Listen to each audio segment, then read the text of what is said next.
Hola muchachos. Bonjour. Bonjour, comment ça va? Ça va bien, merci et toi? Oh, ok, tu parles vraiment le français, toi? Nope, that's all I had.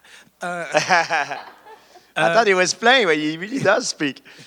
George, obviously you got to sit there in the best seats in the house. I'm curious, from that seat, how did you feel the night went and what was your impression of the contest we saw tonight? It's amazing. It's great that UFC put on a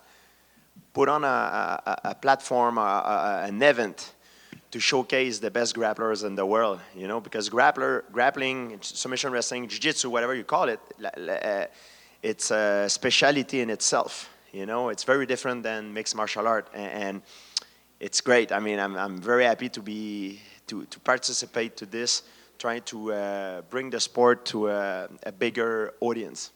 You mentioned the word participate. You were meant to be competing tonight. When you were there, was it a little bit like, damn, I should be in there, I should be rolling?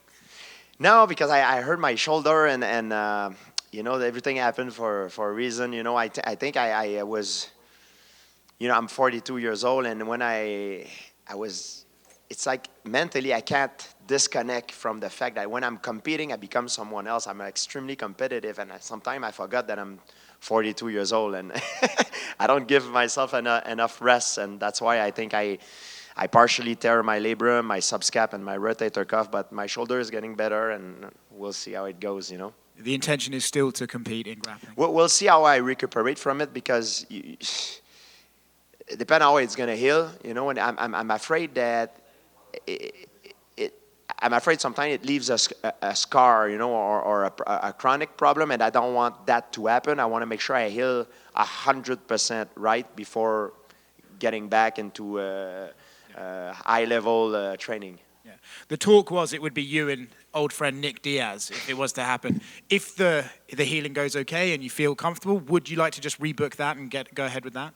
Yeah, we'll see. I mean, things is constantly moving. I know Nick, I guess he's probably looking for a comeback in MMA too. I mean, the the universe is constantly moving, you know, and I'm aware that I cannot put everything on pause. Someone cannot put everything on pause and waiting, you know, and I have to do another test because there is a big deficit between the strength of my two shoulders where I got hurt, and now I'm gonna make another test to see if that deficit gap have shrink, and if it has shrink, that's mean I probably will avoid a surgery.